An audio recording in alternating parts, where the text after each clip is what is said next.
जिज्ञासु मित्रों, बहुत बहुत अभिनंदन है आप सभी का दिव्य सृजन में।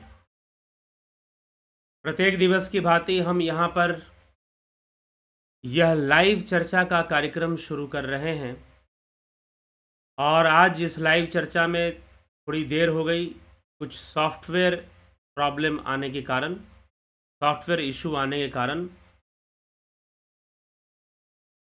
यह देर हो गई। तो चलिए अभी हम आगे अपनी चर्चा को बढ़ाएंगे और आज का विषय है चतुर्थ विद्या। यह चतुर्थ विद्या क्या है, चतुर्थ विद्या का रहस्य क्या है,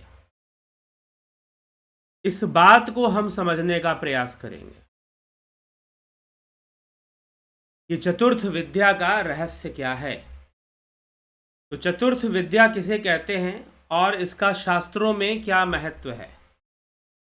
इसका बहुत ही महत्व है। वास्तव में 4 प्रकार की विद्याएं हैं जिनको ग्रहण करने के लिए कहा गया है। 4 प्रकार की। किसी जिज्ञासु ने इस विषय पर प्रश्न किया कि ये चतुर्थ विद्या में कौन कौन सी विद्याएं आती हैं और उनका अर्थ क्या है। तो आज हम इसी विषय को समझेंगे। तो देखिए, चतुर्थ विद्या में सबसे पहले आता है आन्वीक्षिकी। आन्वीक्षिकी विद्या। दूसरा विद्या है वार्ता, क्षमा करें, दूसरा त्रयी। पहला है आन्वीक्षिकी, दूसरा है त्रयी, तीसरा है वार्ता और चौथा है दंड नीति। तो चतुर्थ विद्या का अगर मनुष्य अपने जीवन को अच्छे ढंग से जीना चाहता है तो उसे चतुर्थ विद्या का ज्ञान होना चाहिए। अब चतुर्थ विद्या में प्रथम विद्या है आन्वीक्षिकी। आन्वीक्षिकी क्या है? आन्वीक्षिकी को विचार शास्त्र या दर्शन शास्त्र कहते हैं। आन्वीक्षिकी को विचार शास्त्र या दर्शन शास्त्र कहते हैं। इसके अंतर्गत सांख्य, न्याय, मीमांसा, वेदांत, वैशेषिक, योग, ये जो फिलॉसफी है, ये जो वैदिक दर्शन है, इसका अध्ययन किया जाता है। आन्वीक्षिकी के अंतर्गत सांख्य, न्याय, योग, सांख्य, योग, न्याय, वैशेषिक, मीमांसा और वेदांत, षड दर्शन का अध्ययन किया जाता है आन्वीक्षिकी के अंदर। इसको विचार शास्त्र भी कहते हैं। विचार शास्त्र। तो न्याय दर्शन को तर्क शास्त्र कहते हैं, लेकिन आन्वीक्षिकी को विचार शास्त्र कहते हैं। तो आन्वीक्षिकी के अंतर्गत विचारना आती है। विचार करने की जो प्रक्रिया, वैदिक वेदों के ऊपर जो विचार किया गया, वेदों के ऊपर जो विचार किया गया और उस विचार कर कर वेदों के मर्म को समझाना कि वास्तव में वेद हमें किस दिशा में ले जाना चाहते हैं, क्या क्या बातें समझाना चाहते हैं, उनको समझाने के लिए आन्वीक्षिकी को समझना जरूरी है, दर्शन शास्त्र को समझना जरूरी है और विचार शास्त्र को समझना जरूरी है। तो यह आन्वीक्षिकी में यह विषय आता है। अब हम ये समझेंगे कि इन चारों में महत्वपूर्ण कौन सा, किसको सबसे ज्यादा महत्वपूर्ण कहा गया। अब है दूसरा है त्रयी। दूसरा है त्रयी। तो त्रयी के अंदर 3 वेद, वास्तव में वेद 3 ही हैं। चौथा वेद अथर्ववेद बाद में इन तीनों का सार लेकर लिखा गया। इन तीनों का सार लेकर चौथे चतुर्थ वेद की रचना की गई, जिसको हम अथर्ववेद कहते हैं। तो 3 वेद हैं, ऋग्वेद, यजुर्वेद और सामवेद। वैसे तो सामवेद में भी 90%, 90 नहीं, आप कहिए कि 98% सामवेद के अंदर जो ऋचाएं हैं, जो मंत्र हैं सामवेद के, वो ऋग्वेद के ही मंत्र हैं। सामवेद में भी कोई बहुत नई बात बता दी जा रही हो, नहीं, ऋग्वेद के ही मंत्रों को लेकर और थोड़ा सा उसमें जोड़कर सामवेद निर्मित होता है। सामवेद में कुछ विषयों को ज्यादा महत्व दिया जाता है ऋग्वेद की तुलना में, लेकिन सामवेद की जो विचारधारा है वह ऋग्वेद से ही आ रही है, ऋग्वेद का आधार लेकर ही चल रही है। तो ऋग्वेद, यजुर्वेद और सामवेद और इसके विस्तार का अध्ययन करना, इसका ज्ञान प्राप्त करना, इस विद्या को सीखना, उसके ज्ञान में क्या क्या होगा, उसके ज्ञान में क्या क्या होगा, तो उसके ज्ञान में आपको वेदों का जो विस्तार है उसके अंतर्गत संहिता आती है, ब्राह्मण आते हैं, आरण्यक आते हैं और उपनिषद आते हैं। इनका अध्ययन करना, त्रयी का अध्ययन होगा, त्रयी का ज्ञान कहलाएगा। अब त्रयी में भी आपको यह वेद त्रयी है और एक प्रस्थान त्रयी है। वेदांत में प्रस्थान त्रयी का अध्ययन होता है। प्रस्थान मतलब मोक्ष की ओर गमन करना। तो प्रस्थान त्रयी में 3 प्रकार के त्रयी होते हैं, 3 प्रकार के प्रस्थान बताए गए हैं। तो एक है स्मृति प्रस्थान, एक है श्रुति प्रस्थान और एक है न्याय प्रस्थान। तो स्मृति प्रस्थान, सर्वप्रथम श्रुति प्रस्थान। श्रुति प्रस्थान कहते हैं उपनिषदों को। किसी महानुभाव ने यह शास्त्र व्यवस्था के बारे में मुझसे बड़े जिज्ञासा से प्रश्न किया और साथ ही साथ चतुर्थ विद्या के बारे में पूछा। तो प्रस्थान त्रयी का अध्ययन भी त्रयी के अंतर्गत होगा। उपनिषदों को प्रस्थान त्रयी में अध्ययन करते हैं, श्रुति प्रस्थान में। फिर है स्मृति प्रस्थान। स्मृति प्रस्थान कहते हैं श्रीमद् भगवद गीता को। और फिर है न्याय प्रस्थान। न्याय प्रस्थान कहते हैं ब्रह्मसूत्र को। वेदांत के अनुसार यह वर्णन है। लेकिन अब जो है वेदांतिक अध्ययन जो होता है वह आन्वीक्षिकी में होता है, और त्रयी के अंदर वेद और वेदों का विस्तार और वेदांगों का अध्ययन होता है। वेद, वेदों का विस्तार और वेदांग, इन 3 चीजों का अध्ययन होगा। वेद हो गए, वेदों का विस्तार, संहिता, ब्राह्मण, आरण्यक, उपनिषद, और फिर 6 वेदांग हैं, शिक्षा, व्याकरण, निरुक्त, छंद, ज्योतिष।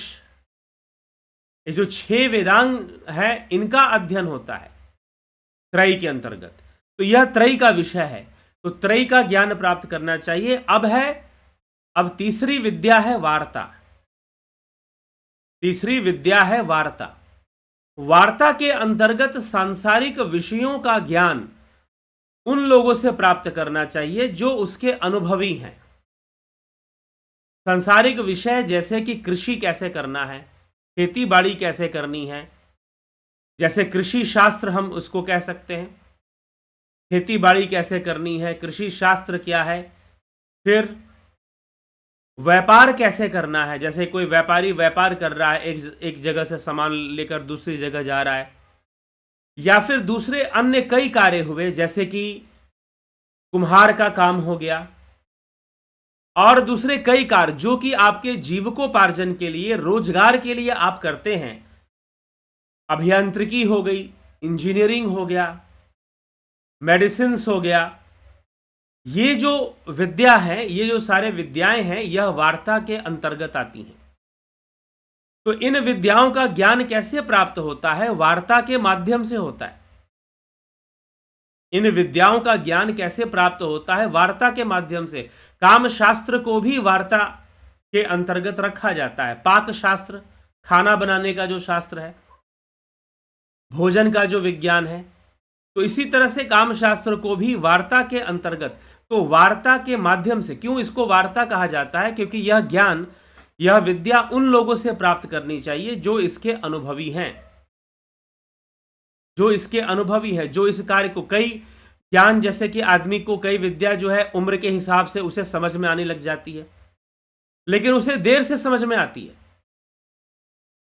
तो अब उसकी जिम्मेदारी है कि जो उसको नुकसान हुआ वो आने वाली पीढ़ी को ना हो। इसीलिए वो आने वाली पीढ़ी को शिक्षित करने का नियम है, विधान है कि भाई उन्हें शिक्षित कर दो, पहले से उन्हें पता हो कि जीवन में उन्हें किस तरह से जीवन को जीना है, किस तरह से जीवन को यापन करना है सही ढंग से। तो जीवन में बहुत तरह की चीजें हैं। रोजगार कैसे चलाना है, अपना कैरियर कैसे चलाना है, कैरियर कैसे बनाना है, तो बहुत तरह की बातें। जिम्मेदारियों को कैसे निभाना है, सिर्फ शौक पालने से नहीं होता ना, जिम्मेदारियां भी निभानी पड़ती है।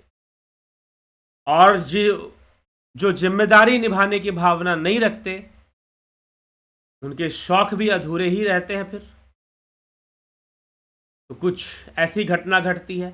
तो वार्ता के माध्यम से हम किस तरह से संसार में अपने रोजगार को या अपने व्यापार को, उसका नॉलेज हम लेते हैं, उसका ज्ञान प्राप्त करते हैं। जैसे कोई एमबीए कर रहा है, कोई इंजीनियरिंग कर रहा है, कोई डॉक्टरी कर रहा है, तो ये सारी विद्याएं जो हैं वार्ता के माध्यम से प्राप्त की जाती है। अब है दंड नीति। चौथा है दंड नीति। तो पहला है अनविक्षिकी। अब जो आपको प्राचीन काल में, हम वैदिक काल की बात नहीं कर रहे, प्राचीन काल के अंदर जो विद्वान हुए उसके अंतर्गत महर्षि पतंजलि का नाम आता है, ऋषि चरक का नाम आता है, फिर आपके पाणिनि और चाणक्य का नाम आता है। अगर हम सामाजिक व्यवस्था की बात करें, राजनीति की बात करें और सामाजिक व्यवस्था को बनाने में अगर कोई बहुत बड़ा नाम है तो वो चाणक्य का नाम आता है।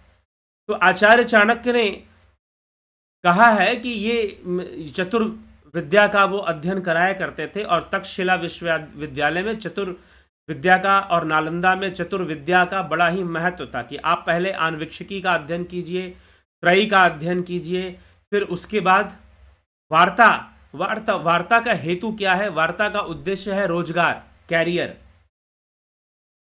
ठीक है। उसके उद्देश्य से आप पढ़ाई लिखाई करते हैं, विद्या ग्रहण करते हैं, जो कि आजकल हम उसी को सब कुछ महत्वपूर्ण मानते हैं। लेकिन जीवन में सिर्फ रोजगार संबंधी ज्ञान से यह जीवन नहीं चलता है, यह ध्यान रखिएगा। इसीलिए लोगों का जीवन बहुत ही अशांत है, लोगों का जीवन बहुत ही दुखी है, क्योंकि वो मात्र रोजगार संबंधी पढ़ाई लिखाई ही करते हैं, दूसरी पढ़ाई लिखाई नहीं करते। जीवन को कैसे बेहतर बनाना है, जीवन को कैसे अच्छा करना है, वो कोई इस तरह की जो है कार्य ना करके बस जो है रोजगार संबंधी ही ज्ञान को प्राप्त करते हैं, तो जीवन में बहुत सारे नुकसान को भी झेलते हैं, बहुत सारे नुकसान को भी जीवन में झेलते हैं। तो चलिए, ये वार्ता हो गया। अब है दंड नीति। दंड नीति क्या है कि जो भी प्राप्त है, अब दंड नीति का अर्थ क्या है? पहले मतलब अब जैसे कि अब जब आप दंड नीति का विस्तार किसने किया था? आचार्य चाणक्य ने किया था, आचार्य विष्णुगुप्त ने किया था। यह आचार्य विष्णुगुप्त ही चाणक्य या कौटिल्य के नाम से जाने जाते हैं, चणक पुत्र चाणक्य के रूप में वो जाने जाते हैं और कौटिल्य के नाम से भी जाने जाते हैं। तो विष्णुगुप्त ने, आचार्य विष्णुगुप्त ने दंड नीति का विस्तार किया था कि भाई दंड नीति। लेकिन जब वो दंड नीति की बात करते हैं तो दंड नीति का अर्थ सिर्फ यह नहीं होता है कि राज करना या राजा का काम जो है वो दंड देने का काम है। दंड नीति का ये मतलब नहीं। दंड नीति का मतलब ये है कि जो प्राप्त नहीं है उसको प्राप्त कैसे किया जाए। दूसरी बात, और जो प्राप्त हो चुका है उस प्राप्त वस्तु की, प्राप्त धन की, या प्राप्त धन के रूप में, अभी तो हम लोग धन कहेंगे तो हमारे दिमाग में आएगा बैंक में बैलेंस कितना है। नहीं, इस धन की बात नहीं हो रही है, ठीक। तो जो भी प्राप्त संपत्ति है आपके पास, उसकी रक्षा कैसे की जाए, उसकी रक्षा कैसे की जाए, और जो प्राप्त नहीं है और उसे प्राप्त करना आवश्यक है तो उसे प्राप्त कैसे किया जाए, यह दंड नीति का विषय है। यह दंड नीति का विषय है। तो दंड नीति के अंतर्गत व्यवस्था आ जाती है, सिस्टम आ जाता है कि हम एक ऐसा सिस्टम बनाएं, जैसे कि मान लीजिए आप खाना पीना खाते हैं, ठीक है, तो खाना कैसे बनना चाहिए, कैसे स्वादिष्ट हम खाना बनाएं, और अगर आपने रेस्टोरेंट खोला है तो उस बिजनेस को कैसे चलाएं, तो यह वार्ता का विषय हो गया। लेकिन उस सिस्टम को हम मेंटेन कैसे करेंगे? आपने रेस्टोरेंट खोला तो खाना बना के सिर्फ खिलाना नहीं है ना, आपको पैसा भी संभालना है, आपको कस्टमर भी देखना है, जो किचन में जो कारीगर, जो हलवाई काम कर रहा है उसको भी देखना है। तो आपको एक एडमिनिस्ट्रेशन भी तो चलाना है, एक प्रशासन भी तो चलाना है। इसी प्रकार से प्रशासन सिर्फ देश का नहीं होता, या प्रशासन सिर्फ संस्थाओं का नहीं होता, या प्रशासन सिर्फ कोई कोई रेस्टोरेंट या होटल का नहीं होता, प्रशासन व्यक्तिगत जीवन में भी होता है। प्रशासन व्यक्तिगत जीवन में भी होता है, ये समझिए। सिर्फ सरकार ही प्रशासन देख रही नहीं, हर मनुष्य अपने आप में अपने प्रशासन को देख रहा है, अपने जीवन के कंट्रोल को अपने हाथ में ले रहा है। जो प्राप्त है उसकी रक्षा करता है और जो नहीं प्राप्त है उसे प्राप्त करने के लिए उद्यम करता है, मेहनत करता है। एक सिस्टम में व्यवस्था को समझते हुए, तो विवेक से यह दंड नीति का काम है। तो दंड नीति इज द एप्लीकेशन। वार्ता और दंड नीति दोनों ही अप्लाइड विद्या हैं, ये एप्लीकेशन में आ जाती हैं। और आन्वीक्षिकी और त्रयी, यह ज्ञान है जीवन का। अब इन चारों में सबसे महत्वपूर्ण विद्या कौन सी है? अब दंड नीति का विस्तार तो आचार्य चाणक्य ने किया। आचार्य विष्णुगुप्त ने दंड नीति का विस्तार किया, दंड नीति दिया, और उस दंड नीति ने एक ऐसे साम्राज्य की स्थापना की, ऐसे प्रशासन व्यवस्था की स्थापना की जिसका मिसाल पूरे विश्व में दिया जाता है। यहां तक कि विश्व के दूसरे देशों में भी पढ़ाया जाता है मौर्य साम्राज्य के बारे में, कि मौर्यों ने कैसे शासन किया, मौर्यों ने किस प्रकार से शासन किया, उनका जो शासन था कितना स्थिर था और कितना संगठित था। तो दंड नीति से यह संभव हो पाया। तो यह एक विषय, लेकिन जब चाणक्य इसकी व्याख्या करते हैं तो दंड नीति का अर्थ यह नहीं है कि प्रशासन सरकार बना लेना, कोई राजा बन गया तो राजा से दंड नीति नहीं। दंड नीति वास्तव में एक सिस्टम है, वो लागू होता है, आपके राज्य के ऊपर भी लागू होता है और व्यक्तिगत रूप से भी लागू होता है और निजी संस्थाओं पे भी लागू होता है और अपने व्यक्तिगत जीवन में भी लागू होता है दंड नीति। तो यह हमें समझना होगा। अब इन चारों में सबसे महत्वपूर्ण कौन है? तो आचार्य विष्णुगुप्त के अनुसार इन चारों में सबसे महत्वपूर्ण है आन्वीक्षिकी। इन चारों में सबसे ज्यादा महत्वपूर्ण है आन्वीक्षिकी। इन चारों का ज्ञान का सिरमौर कहा गया है। विद्या में अगर कोई विद्या है तो चतुर्विद्या में, चतुर्थ विद्या इसको बोलते हैं, तो इसमें आन्वीक्षिकी सबसे ज्यादा इंपॉर्टेंट है। अब आन्वीक्षिकी सबसे ज्यादा इंपॉर्टेंट क्यों है? विद्वानों ने आन्वीक्षिकी को सबसे ज्यादा महत्वपूर्ण माना। क्यों सबसे ज्यादा महत्वपूर्ण माना? आन्वीक्षिकी को सबसे ज्यादा महत्वपूर्ण इसलिए माना क्योंकि आन्वीक्षिकी जो है यह दर्शन शास्त्र है और यह बात कोई ऐसे ही नहीं कही जा रही है, ठीक है। तो जिन्होंने शास्त्रों का गहन, शास्त्रों का जो भूमिका है या उनका जो वाङ्मय है वो किस प्रकार से वर्णित है उसको वो नहीं जानते, वो इस विषय को नहीं समझते हुए। कुछ लोग तो कुएं के मेंढक की तरह होते हैं, जो हमारे कुछ लोग, वो हम जानने की कोशिश ही नहीं करेंगे, बस जो कह दिया गया है, उनके जो संस्था से जुड़े हैं, उनके मुखिया गुरुजी ने जो कहा है बस। तो आन्वीक्षिकी का अर्थ है विचार शास्त्र। अगर मनुष्य को इस विद्या को उसने प्राप्त नहीं किया है तो माना जाता है कि बाकी के जो आगे की जो विद्याएं हैं वो सही से आपको काम नहीं करने वाली, उनका सही लाभ। अगर दर्शन शास्त्र आपको नहीं पता है तो वेदों को समझना भी कठिन होता है। और अगर आपने दर्शन शास्त्र या विचार शास्त्र का अध्ययन नहीं किया है, दर्शन शास्त्र या विचार शास्त्र का अध्ययन अगर आपने नहीं किया है, तो फिर वार्ता और दंड नीति में भी आप इनको भी सही से पालन नहीं कर पाएंगे, इनको भी सही से समझ नहीं पाएंगे। क्योंकि आन्वीक्षिकी क्या करती है? आन्वीक्षिकी का जो अध्ययन है, विचार शास्त्र का जो अध्ययन है, वो आपको विचार करने के लिए विवश करती है कि आप विचार कीजिए कि ये संसार चल कैसे रहा है, यह दुनिया क्या है, इसके पीछे क्या है, इसकी फिलॉसफी क्या है। तो दर्शन क्या है, वास्तव में संसार का क्या दर्शन है, सत्य क्या है, असत्य क्या है, इन सभी बातों पर चर्चा आन्वीक्षिकी में की जाती है। इन सभी बातों पर चर्चा आन्वीक्षिकी में की जाती है। इसीलिए विद्वानों ने इन चारों विद्या में, यहां तक कि त्रयी में, आप सीधा वेदों का अध्ययन करेंगे, पहले वैदिक दर्शन का अध्ययन कर लीजिए। यहां पर आन्वीक्षिकी चतुर्विद्या में यही इंपॉर्टेंट बात है।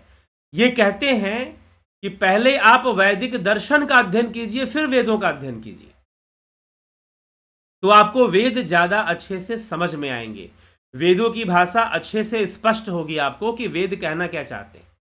और अगर आपको दर्शन शास्त्र स्पष्ट है तो आपको जो उसमें संसार का स्वरूप बताया गया है, चाहे वो व्यवहारिक हो या पारमार्थिक हो, जो सत्ता का स्वरूप बताया गया है, व्यवहारिक, पारमार्थिक, वास्तव में संसार, अब इसी आन्वीक्षिकी के आधार पर चंद्रगुप्त मौर्य की शिक्षा हुई थी, ऐसा कहा जाता है। यही कारण था कि संपूर्ण भारत के सम्राट होने पर भी मौर्य ने, चंद्रगुप्त ने अंत समय में जैन मत से संन्यास लेकर इच्छा मृत्यु को स्वीकार कर लिया था कि मैं अपनी इच्छा से देह का त्याग कर रहा हूं। जबकि वर्तमान में सरकार ने इसे प्रतिबंधित लगा रखा है, लेकिन जो जैन मतावलंबी हैं या जैन मत के अनुयायी हैं, उनके लिए इसकी छूट है। जैन भिक्षुओं के लिए या जैन संतों के लिए, साधुओं के लिए इसकी छूट है कि वो अपनी इच्छा से देह का त्याग कर सकते हैं। शरीर बीमार ज्यादा रह रहा है, नहीं कुछ हो पा रहा है, तो वो अपनी इच्छा से, उनके यहां पर ऐसा जैन मत में प्रचलन है, लेकिन वैसे प्रतिबंधित भी इसे किया गया है। लेकिन अब एक बड़ी बड़ी बात है कि चंद्रगुप्त मौर्य जैसा सम्राट, ये सोचने वाली बात है कि कैसी विचारधारा रही होगी कि अंत समय में जैन मत से उन्होंने अपने देह का त्याग कर दिया। कोई आसक्ति नहीं, इतना बड़ा संप्रदाय, इतना बड़ा साम्राज्य होने के बाद भी, ना ही शासन प्रशासन को भोगने की अति इच्छा। तो यह तभी संभव हो पाता है जब आन्वीक्षिकी का उचित अध्ययन होता है, जब विचार शास्त्र का उचित अध्ययन होता है, दर्शन शास्त्र का उचित अध्ययन होता है। जब दर्शन शास्त्र का सही से अध्ययन किया जाता है, तब किसी की विचारधारा पक्की हो पाती है, वो संसार के सही स्वरूप को समझ पाता है, और वो अपने डिसीजन मेकिंग जो होगा उसका बहुत स्ट्रांग होगा और विवेक उसका जागृत रहेगा। फिर वार्ता का अध्ययन करना, वेद त्रयी को समझने के बाद, कर्मकांड के सिद्धांत को समझने के बाद और कई बातों को समझने के बाद, फिर संसारिक विद्या को ग्रहण कीजिए।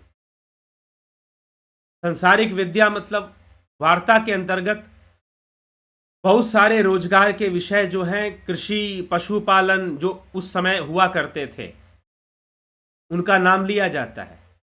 तो उन सब विषयों को सीखना, समझना अपने जीविकोपार्जन के लिए, अपने रोजगार के लिए, फॉर द एम्प्लॉयमेंट।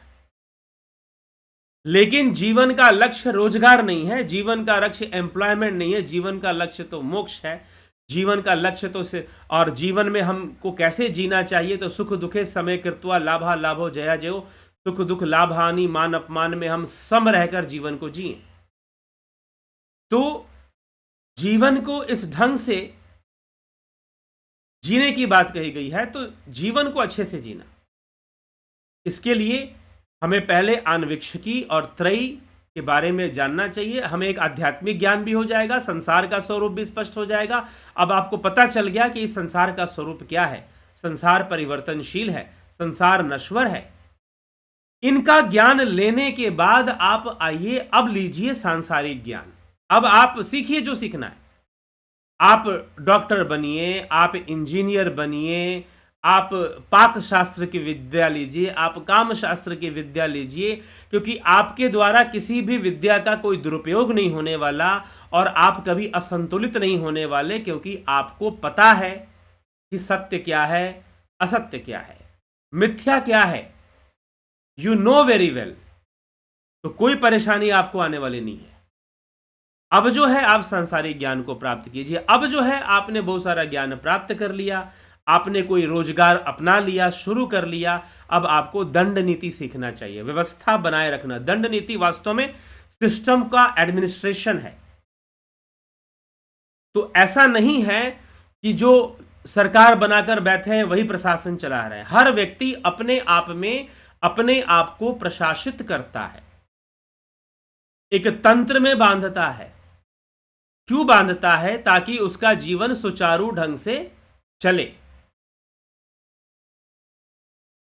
तो दंड नीति, तो पहली दंड नीति स्वयं के ऊपर होती है। स्वतंत्रता। स्वतंत्रता का मतलब यह नहीं होता है कि हम स्वेच्छाचारी बनेंगे, ठीक है। स्वतंत्रता का मतलब यह नहीं होता है कि हम जो मर्जी सो करेंगे। अरे क्या कर लोगे? ये इंद्रियां जितना करवाना चाहेंगी वही तो करोगे। प्रकृति ने जिस बंधन में तुमको बांध रखा है उससे आगे जाकर करोगे क्या? उससे आगे जाकर करोगे क्या? एक जीव भगवान ने दिया है, अगर वो भी खराब हो जाए तो स्वाद आना भी बंद हो जाता है, टेस्ट मिलना भी बंद आ जाता है, अपने हाथ में कुछ है ही नहीं। कई लोग होते हैं, अभी पीछे कोरोना टाइम में कुछ लोगों को कोरोना हो जाता तो टंग में उसके टेस्ट ग्लैंड जो है वो उन पे बुरा असर पड़ रहा था, और कई लोगों को टेस्ट ही नहीं आता खाने का, कुछ अलग ही टेस्ट आता। तो मनुष्य इंद्रियों के बंधन में है, और इंद्रियां अगर धोखा देती हैं तो क्या कर लोगे? कुछ भी करने लायक नहीं बचोगे।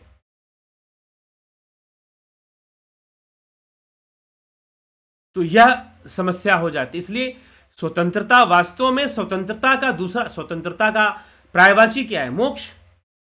मोक्ष का, मुक्ति का क्या मतलब? मुक्त हो जाओ, स्वतंत्र हो जाओ, यही तो है। तो जिसने मोक्ष को नहीं प्राप्त किया वो स्वतंत्र नहीं रहता है। तो कोई ना कोई प्रकृति, हाँ बंधन, हाँ प्रकृति के अंदर ही थोड़ी स्वतंत्रता उसको मिल जाए, बात अलग है। जैसे किसी कैदी को जेल के अंदर ही घूमने फिरने का मौका मिल जाए, जेल में कुछ लोगों को घूमने फिरने का ऐसे ही अवसर दे दिया जाता है, भाई थोड़ा घूम टहल लो। तो इस इंद्रियों के जेल में, प्रकृति के जेल में थोड़ी सी स्वतंत्रता प्रकृति भी आपको दे देती है। इसी में घूम लो, इसके बाहर कहां जाओगे? तो इसलिए, और मनुष्य उसी को अपनी स्वतंत्रता मानकर बैठ जाता है, लेकिन है तो वो कैद खाने में, है तो वो बंद, है तो वो बंधन में। तो जो शाश्वत बंधन है उससे मुक्ति का मार्ग, हमें मुक्त होना है। जिसको ये समझ में आ जाता है तो वो अपने जीवन को सुचारू ढंग से चला पाता है। तो मनुष्य अपने दंड नीति से स्वयं को प्रशासित करता है। स्वतंत्र, स्वयं को तंत्र में बांधना, स्वयं से, यही अनुशासन है। स्वतंत्र, अपने आप को तंत्र में, अपने आप को सिस्टम में ले आना, ठीक है, अपने आप को सिस्टम में ले आना। तो यह जो सिस्टम है, हमें इस सिस्टम को ले आना। तो हर व्यक्ति अपने आप में दंड नीति का प्रयोग करता है, वो कहीं ना कहीं अपने आप में एक मैनेजमेंट करता है कि मुझे कैसे खाना है, कैसे रहना है, ठीक है। तो उसी प्रकार से जो राजा है उसका भी काम है कि वो एक दंड नीति की व्यवस्था राज्य के अंदर बनाए, ताकि प्रत्येक कार्य राज्य का सुचारू ढंग से होता रहे। तो यह एप्लीकेशन है। तो अब इसमें दो भाग हैं, दो भाग हैं।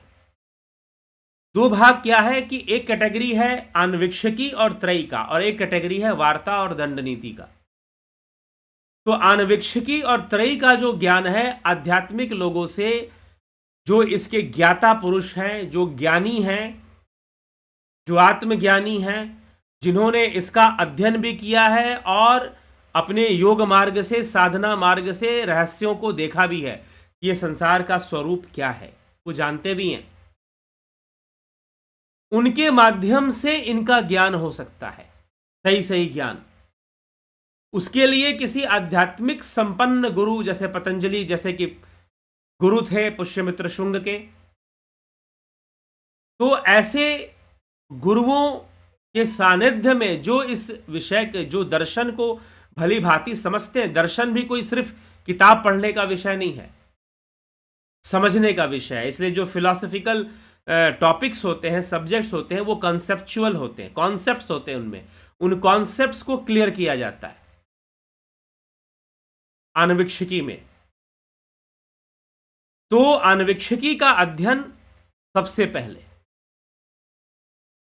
आन्वीक्षिकी का अध्ययन सबसे पहले होना चाहिए और उसके बाद त्रयी का अध्ययन होना चाहिए। तो ये शास्त्रों के जो ज्ञाता हैं, वेदों के जो ज्ञाता हैं, जो आध्यात्मिक पुरुष हैं, जो ब्रह्मनिष्ठ हैं, उन लोगों के माध्यम से ही आत्मज्ञानी जिनको हम कहते हैं, ऐसे लोगों से जो जानकार है इस विषय का, उनके माध्यम से इस ज्ञान को प्राप्त किया जाता है। अब आ गई वार्ता, जिसके अंदर प्रोफेशनल एजुकेशन आ जाएगा।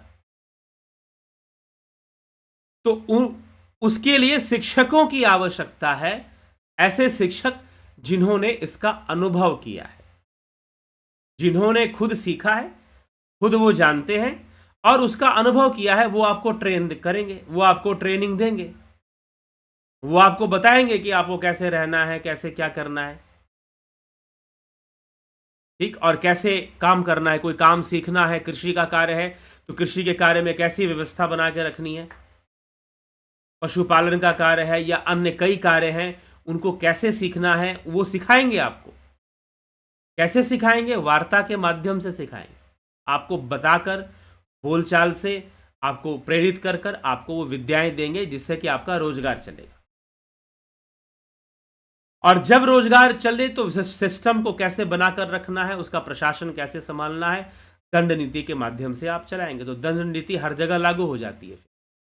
तो इस तरह से इस चतुर्विद्या की व्याख्या होती है। इसे कहते हैं चतुर्थ विद्या, जिसमें कि आन्वीक्षिकी का महत्व तो सबसे ज्यादा है। अगर आन्वीक्षिकी का ही ज्ञान नहीं है तो बाकी जो विद्याएं हैं वो आपको लाभ नहीं दे पाएंगी, ऐसा माना जाता है। चतुर्थ विद्या में यह माना जाता है कि अगर आपको आन्वीक्षिकी का सही सही ज्ञान नहीं है, अगर आपको दर्शन शास्त्र का सही सही ज्ञान नहीं है, आपको योग फिलॉसफी, ज्यादातर लोगों के साथ क्या है, योगा खूब कर रहे हैं लोग पेट कम करने के लिए, आंख ठीक करने के लिए, लेकिन किसी बहुत कम लोग हैं जिनको योग का दर्शन पता है कि वास्तव में योग फिलॉसफी क्या कहती है। और जो लोग योग को भली भांति अच्छे से समझते हैं, वह जो है चलते फिरते, घूमते, खाते पीते, उनका योग भी होता रहता है, बड़ा ही संतुलन के सिद्धांत को बारीकी से समझते हुए आगे बढ़ते हैं। तो इसीलिए आचार्य विष्णुगुप्त ने, चाणक्य ने आन्वीक्षिकी को सबसे महत्वपूर्ण माना है, सबसे श्रेष्ठ माना है और महत्वपूर्ण माना है इन चारों विद्याओं में। उनका मानना है कि आन्वीक्षिकी का ज्ञान जिसको नहीं है, वो आगे के विद्याओं का प्राप्त कर कर भी सही से लाभ नहीं उठा पाएगा और उल्टा अपने आप को संकट में भी डाल सकता है, क्योंकि जो मूल आधार है वो आन्वीक्षिकी है। आपने पैसा कमाना तो सीख लिया, लेकिन जीवन जीना नहीं सीख पाए, समस्या यहां पर है। और कई बार तो मनुष्य के पास बहुत धन होता है, लेकिन फिर भी जीवन उसका सुचारू ढंग से नहीं चल पाता, सुखपूर्वक नहीं चल पाता। तो ऐसी कई तरह की समस्याएं हैं। इसलिए आन्वीक्षिकी का ज्ञान, विचार शास्त्र और दर्शन शास्त्र का ज्ञान पहले प्राप्त करना चाहिए। और उसके बाद प्राप्त करने का मतलब यहां पहले प्राप्त करने वाली बात नहीं है, कहने का मतलब कि सबसे अधिक महत्व उसका है। अगर आपको आन्वीक्षिकी का ज्ञान नहीं है तो बाकी विद्याओं का जो ज्ञान है, बाकी विद्याओं जो आप सीखेंगे या ज्ञान प्राप्त करेंगे, उसका वो विद्याएं आपको उचित लाभ नहीं दे पाएंगी, ठीक है, क्योंकि आपको जो मूल है संसार का, जो कि उसी को हम नहीं समझ रहे हैं, तो फिर आगे हम निश्चय ही जीवन को सुचारू ढंग से आगे बढ़ाने के लिए, जीवन को अच्छे ढंग से आगे बढ़ाने के लिए आन्वीक्षिकी का ज्ञान जरूरी बताया गया है। इसीलिए आन्वीक्षिकी चतुर्थ विद्या में आन्वीक्षिकी, त्रयी, वार्ता और दंड नीति, इनका अध्ययन होता है और इनका ज्ञान प्राप्त किया जाता है। उनमें आन्वीक्षिकी सबसे अधिक महत्वपूर्ण है, श्रेष्ठ है, उसके बिना बाकी विद्याएं हमें लाभ नहीं देती हैं। चलिए आगे बढ़ते हैं, आपके कमेंट्स। इसीलिए दर्शन शास्त्र, ये जो फिलोसफी का कोर्स चलता है, यहां पर फिलोसफी का जो कोर्स चलता है, इसको आप देखें, छोटा थोड़ा सा आज सॉफ्टवेयर इशू आ गया, इसलिए सॉफ्टवेयर को री इंस्टॉल करना पड़ा और उसमें कुछ समस्याएं आई और विलंब हो गया। तो आन्वीक्षिकी, ये जो दर्शन का कोर्स है आपको आन्वीक्षिकी का ही ज्ञान दे रहा है। जो दर्शन का कोर्स है यह आन्वीक्षिकी का ही ज्ञान आपको दे रहा है। तो आन्वीक्षिकी का ज्ञान हमें निश्चय ही जरूर प्राप्त कर लेना चाहिए, सबसे महत्वपूर्ण इसे बताया गया है। तो यह दर्शन शास्त्र आप इसे कोर्स, अब ये कोर्स आप ज्वाइन करना चाहते हो तो अगले महीने फरवरी, अब जनवरी के बाद फरवरी का महीना शुरू हो रहा है, तो उसमें ही आप ज्वाइन कर सकते हैं। चलिए, तो अभी आपके और ध्यान योग का कोर्स और अग्निमय बुद्ध पुस्तक को आप प्राप्त करना चाहते हैं या किसी प्रकार की काउंसलिंग लेना चाहते हैं तो अग्निमय बुद्ध पुस्तक को आप प्राप्त कर सकते हैं, मंगा सकते हैं बाय पोस्ट।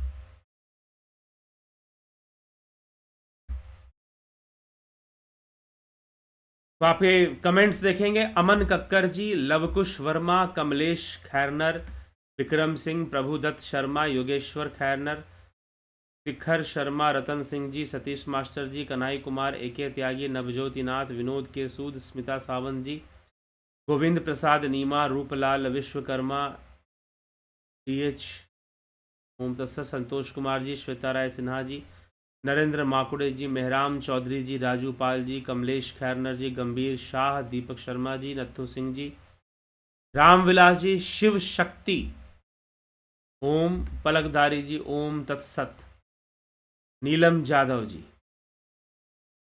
प्रणाम, पोस्ट प्रकाश शर्मा, दीपक शर्मा। गुरु जी, जीव को जो अनुभूतियां होती हैं उस टाइम जीव चेतन अवस्था में होता है, उस टाइम जीव स्वप्न में या तुरिया में या सुषुप्ति में माना जाएगा? किस टाइम माना जाएगा? जब जीव को अनुभूतियां होती हैं उस टाइम जीव चेतन अवस्था में होता है, इसे जागृत अवस्था मानी जाएगी, जागृत। ठीक है, ठीक है, इसे जागृत अवस्था मानी जाएगी। स्वप्न अवस्था सूक्ष्म शरीर की अभिव्यक्ति है, ठीक, और तुरिया अवस्था तो इन तीनों से परे है। तो जीव को जो अनुभूतियां होती हैं जब वो शरीर के प्रति चेतन है, शरीर के प्रति चेतन है, इंद्रियों के प्रति चेतन है, तो जागृत अवस्था उसे कहते हैं। ठीक है, शिव शक्ति, जगदीश सिंह जी, ओम नमः शिवाय।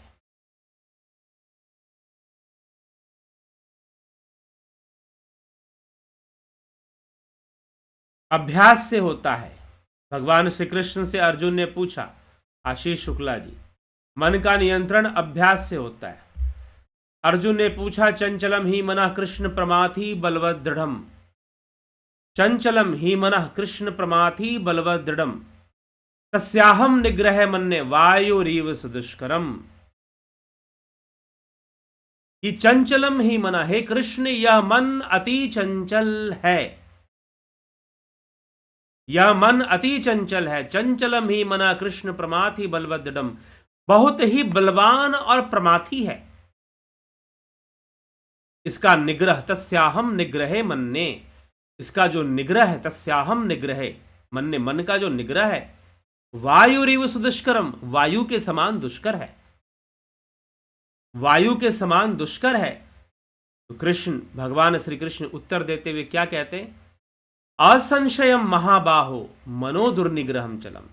इसमें कोई संशय नहीं अर्जुन कि मन का निग्रह दुष्कर है, दुर्निग्रहम चलम, मन का निग्रह अत्यंत दुष्कर है, इसमें कोई संशय नहीं है। परंतु अभ्यासेन तु कौन्ते वैराग्येन च गृह्यते, अभ्यास और वैराग्य के द्वारा इसका नियंत्रण किया जा सकता है। अभ्यास मतलब मन को लगाना, वैराग्य मतलब मन को हटाना। तो अच्छे विषय में मन को लगाना, बुरे विषयों से मन को हटाना। मन को जब हम ऐसा करेंगे तो आसानी से लगाना और आसानी से हटाना हो जाएगा। अभ्यास परिपक्व हो जाएगा। जब अभ्यास परिपक्व हो जाएगा तो मन का नियंत्रण भी हो जाएगा। ठीक है, तो यह मन का नियंत्रण की बात यहां पर कही जा रही है। ठीक, तो अभ्यास से होगा। किशोर वैद्य जी, आशीष शुक्ला जी, काशीनाथ जी, मुकेश प्रसाद जी, दर्शन का कोर्स बहुत अच्छा है, मैंने किया है, सभी को करना चाहिए और बार बार देखना चाहिए, फिर सब कुछ समझ में आने लगता है। जी हाँ, दर्शन का कोर्स शॉर्ट में, हालांकि ऐसा नहीं कि बहुत विस्तार किया गया है दार्शनिक विषयों का, हाँ, लेकिन भारतीय दर्शन के कुछ ही विषयों का विस्तार किया गया है, और वो भी वो विस्तार कोई बहुत बड़े लेवल तक नहीं है जैसा कि शास्त्रों में मौजूद है। हाँ, लेकिन कॉन्सेप्ट्स क्लियर हो जाए, अवधारणाएं स्पष्ट हो जाए, इस उद्देश्य से दिया गया है। इसलिए फिलॉसफी का जो कोर्स है, मैं तो कई बार कह चुका हूं कि जितने भी कोर्स मैं चला रहा हूं उसमें सबसे ज्यादा मेहनत फिलॉसफी के कोर्स को तैयार करने में लगा है, और उसका शुल्क भी हमने कम रखा है, क्योंकि इच्छा है कि वो ज्यादा से ज्यादा लोग उसका लाभ उठाएं। क्योंकि जब आप अच्छे से दर्शन को समझते हैं ना, तो पूरा का पूरा आपके मन के अंदर एक बहुत बड़ा परिवर्तन आएगा। आपके मन के अंदर एक बहुत बड़ा परिवर्तन आएगा। अब जो ये जो पुस्तक है अग्निमय बुद्ध, यह भी दार्शनिक आधार लेकर ही इसको लिखा गया, दार्शनिक विषय पर ही है। हाँ, लेकिन है ये कहानी, ये हिस्टोरिकल स्टोरी लाइन है, ये कथानक है, ऐतिहासिक कथानक। कथानक मतलब उसमें कथाओं की कई सीरीज जो आपस में ही एक दूसरे से जुड़ी हुई हैं। तो अग्निमय बुद्ध पुस्तक भी बहुत अच्छे से बौद्ध दर्शन और वैदिक कर्मकांड का दर्शन, मीमांसा, पूर्व मीमांसा दर्शन का बहुत अच्छे से आपको व्याख्या इस पुस्तक में भी प्राप्त हो। ठीक, तो दर्शन का कोर्स बहुत ही अच्छा है, मैंने किया है, ठीक है, बार बार देखना चाहिए। जी हाँ, विष्णु चंद्र मौर्य जी, अर्जन भाई जी, पार जी कुंवर जी, ठीक है, मुकेश प्रसाद जी, वर्तमान समय में इसकी जानकारी सभी के लिए आवश्यक है, बिल्कुल आवश्यक है, आपको वास्तविक बातें समझ में आएंगी।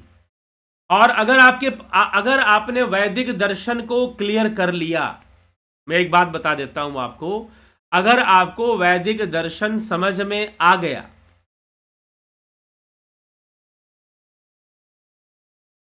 अगर आपको वैदिक दर्शन समझ में आ गया, दर्शन का कोर्स गागर में सागर है। गागर में सागर मतलब छोटे से घड़े में पूरा सागर ही समाया हो, कुछ उस तरह का है।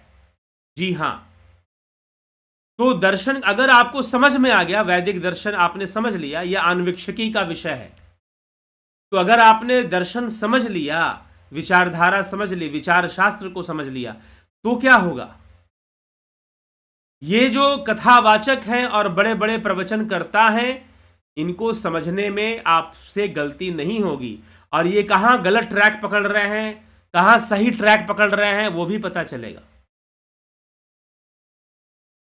कहां गलत ट्रैक पकड़ रहे हैं मतलब अगर वो वेदों के नाम पर किसी बात के प्रचार कर रहे हैं, कोई कथावाचक या कोई प्रवचन करता वेदों के नाम पर, सनातन धर्म के नाम पर अगर किसी बात का प्रचार कर रहा है, तो वो कितना सही है कितना गलत है, आप इसका आकलन कर पाएंगे, आप समझ पाएंगे। नहीं भाई, यह तो हमारे दर्शन शास्त्र या हमारा वैदिक जो विचारधारा है, ये तो ऐसी बात नहीं कर रहा है, मूल शास्त्र जो है ऐसी बात तो नहीं कर रहे हैं। जो विचारधारा है वेदों की, उसी को स्पष्ट करने के लिए षड दर्शन लिखा गया था। तो आप बहुत अच्छे से समझ पाएंगे कि ये जो फलाने कथावाचक या फलाने गुरु जी जो प्रवचन कर रहे हैं और जो हमें समझा देना चाहते हैं, जैसे कि अभी राम मंदिर की प्राण प्रतिष्ठा हुई, तो उसमें बहुत सारे लोगों ने अलग अलग, कोई बाबा जी कुछ बोल रहे हैं, कोई कुछ कह रहे हैं, कोई शंकराचार्य कुछ कह रहे हैं, तो अब जनता कंफ्यूज हो रही है। क्यों कंफ्यूज हो रही है? क्योंकि उनके पास आन्वीक्षिकी का ज्ञान नहीं है, वो आन्वीक्षिकी विद्या से दूर है। आज के समय में मात्र वार्ता और दंड नीति का ही ज्ञान लोग ले रहे हैं। आन्वीक्षिकी और त्रयी का ज्ञान न लेने के कारण उनके लिए यह वार्ता दंड नीति के विषय भी अधूरे रह जाते हैं,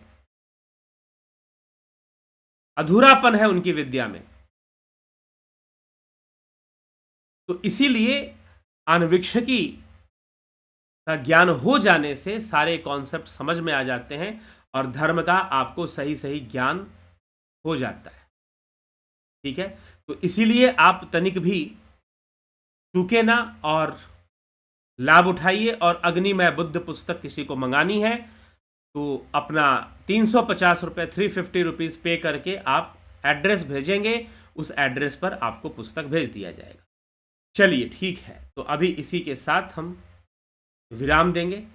तो चतुर्थ विद्या का यह रहस्य था, यह व्याख्या थी कि चतुर्थ विद्या हमारे शास्त्रों में वर्णित चतुर्थ विद्या किसको कहते हैं, और चतुर्थ विद्या में सबसे महत्वपूर्ण विद्या आन्वीक्षिकी विद्या है, मतलब दर्शन शास्त्रों का ज्ञान, वैदिक फिलॉसफी का नॉलेज होना।